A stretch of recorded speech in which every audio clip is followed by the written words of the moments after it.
Jennifer, and welcome back to Busy Being Jen. I am 61 years old, and man, menopause hit me hard. The actual process of going through menopause wasn't that difficult. 2 years of hot flashes 4 or 5 times a day. But what was really surprising to me is what happened after, when I was in postmenopause, when all of these symptoms came about. I had so many.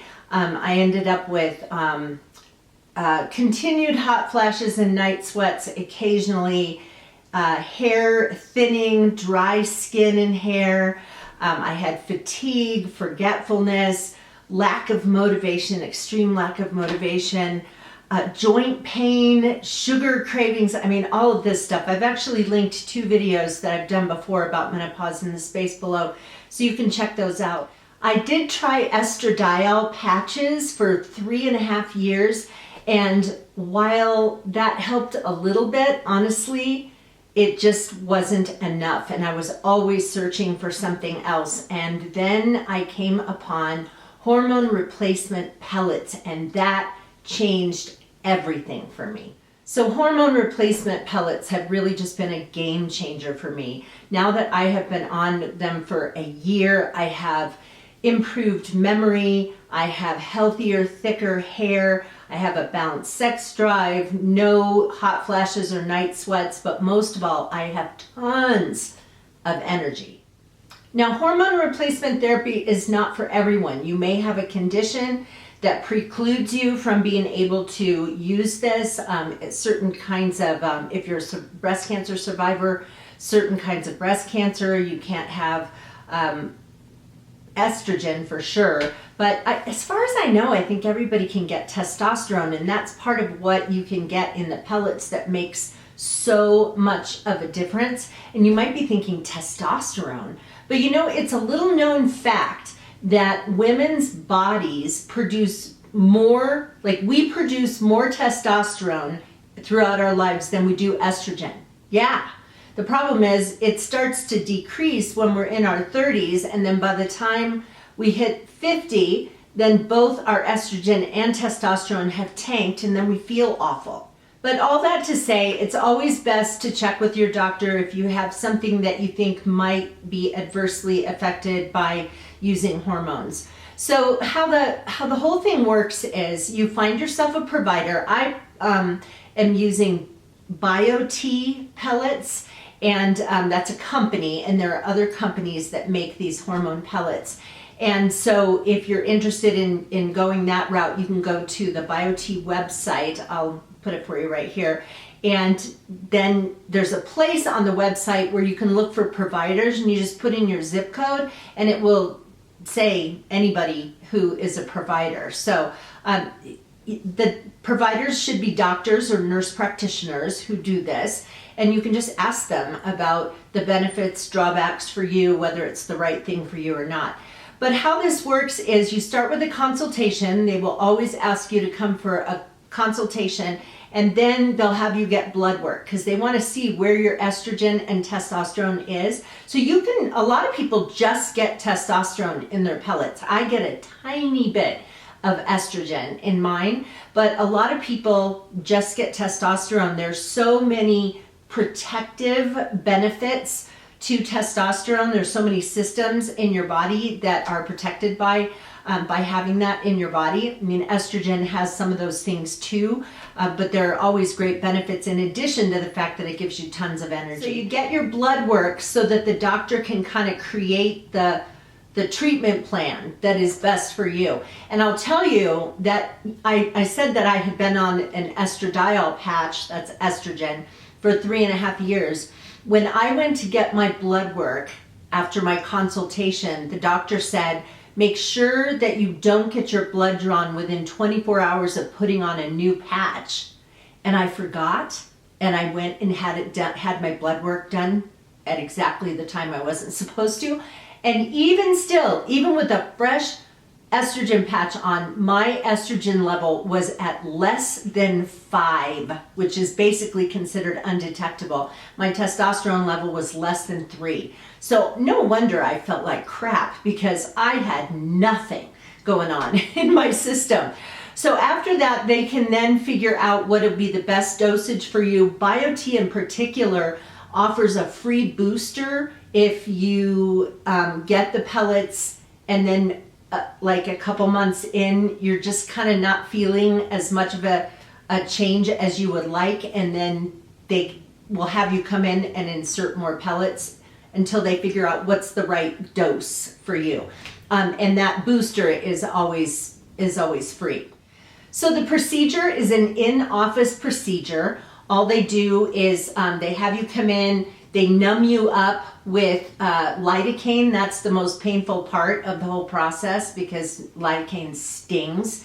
And they actually take these little pellets. They're about, I've seen them before. It depends on how much your dose is for how long the pellets are, but they're about as big around as, you know, like that little thing when you're replacing the ink in a pen, you know, it's just really small around, about that big around, and then the length will vary, but they're small, in some cases like the size of a grain of rice. So those are inserted under the skin. Once you're numbed up, they make a little incision and they insert it in your butt cheek. And one time when you go in, they'll do it on the right side, and the next time it's on the left side, and so on. And so they insert this in one side or the other, and then there are no stitches involved. They just use a steri strip or two, and sometimes some doctors, I've been to a couple for mine, but some of them will put a little gauze thing over the top and some tape. Some just put a thing of tape over the top, and that is really it. Now, they always tell you there are 3 things that you may not do for 3 days. So the first is don't remove your bandages for 3 days. The second thing is you can take a shower, but you're not supposed to soak in water. So no bathtub, no hot tub for 3 days. And the third thing is you're not supposed to do anything like any big muscle exercises. So you don't want to do squats, you don't want to go out for a really aggressive walk or running or anything like that for 3 days, because they don't want the pellets to work their way out before the skin has a chance to heal over. So, you know, just kind of take it easy for a few days on that. The lidocaine wears off, and it is a little sore when you have it done, sort of like, you know how when your muscles are sore after working out, but it kind of feels good to have a massage on them, but it's sort of like, oh, it hurts, but it feels good, you know.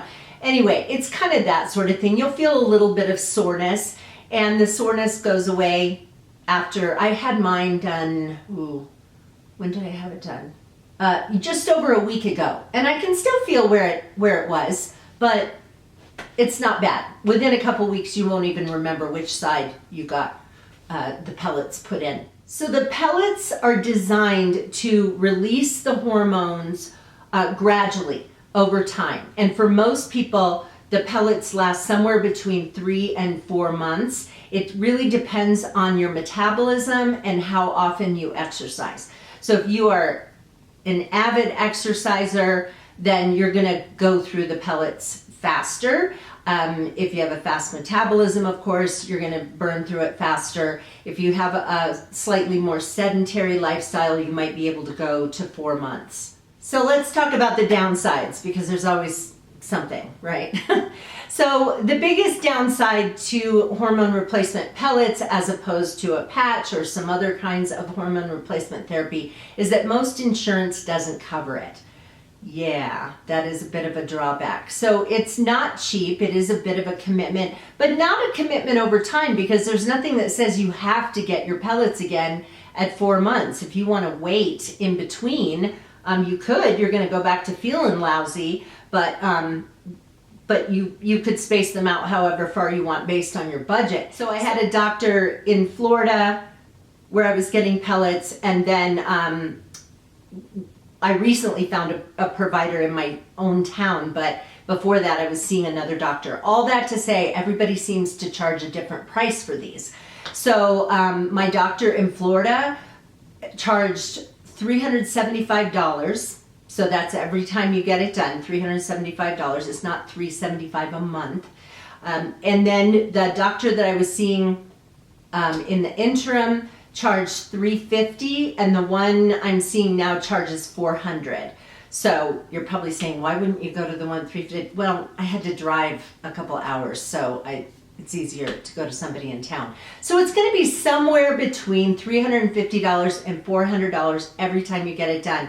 You're probably just going, oh my gosh, ouch. Well, yeah, it is a bit of a financial commitment, but oh my gosh, when I realized the changes to how I felt, the changes to my energy, my motivation, my memory, all of that kind of stuff. Now, a lot of times you'll hear people talk about these pellets and they'll say that the first benefit is an increased sex drive. And it is true. There is definitely an increased sex drive with these. And probably whoever keeps bringing that up as the first reason why women should get it, it's probably a man. Nothing against men, but you know what I mean. So anyway, yeah, it definitely does that. But the motivation and memory and energy and all of that was the most important thing to me. Although I will tell you that if we were in bankruptcy, my husband would figure out a way to pay for this.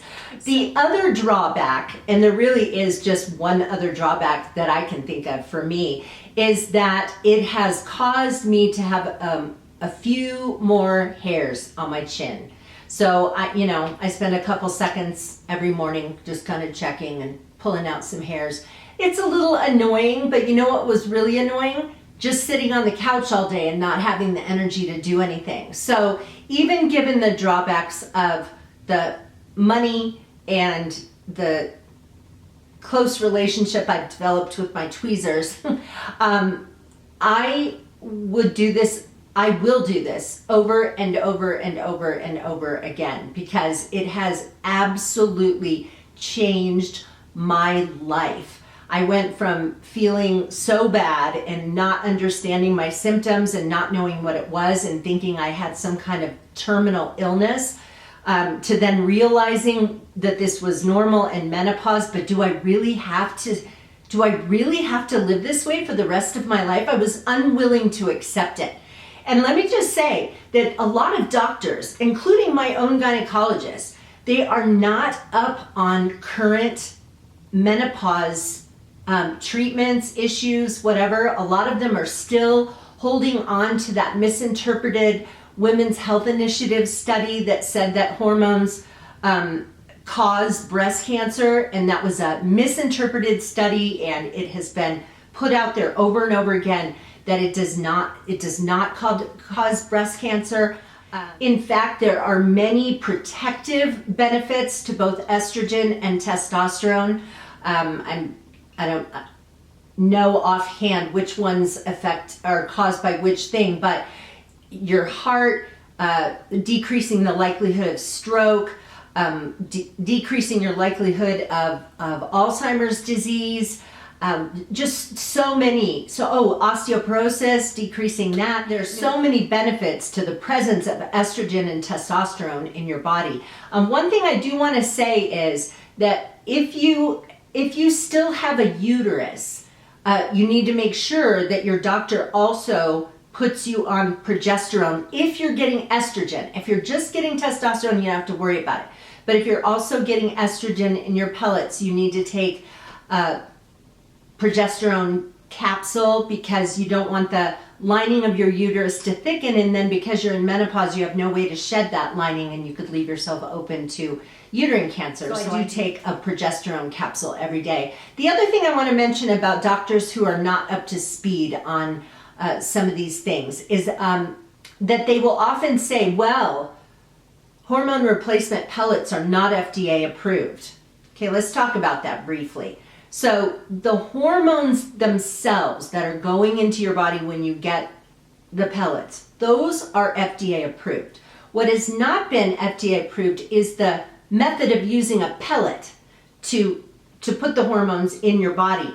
And what that is going to take is a doctor, a company, to put up the money to go through the years of testing or whatever to get it FDA approved. So let me just give you a quick example. So like when you see vegetables that are certified organic, somebody put up the money to get their farm or their business as certified organic. If you have a local farmer and they're using all organic methods for growing their food, they are not allowed to call themselves organic or certified organic because they haven't put up the money to go through that process. So a lot of those farmers, those small businesses, say that they are naturally grown. And it's the same with this. So the delivery method is what needs to go through the approval process before they can call themselves FDA approved. And I imagine someday they will do that. So if you have been struggling with how you feel since you started going through menopause or finished going through menopause, if you've been struggling with this, look up BioT, look up their website, or talk to a provider that offers hormone pellets and have a conversation about this, because you don't have to live this way, and this could be the right solution for you. Well, as always, thanks for watching. Be sure to like and subscribe if you haven't already, and I hope I will see you again on Busy Being Jen. Bye-bye.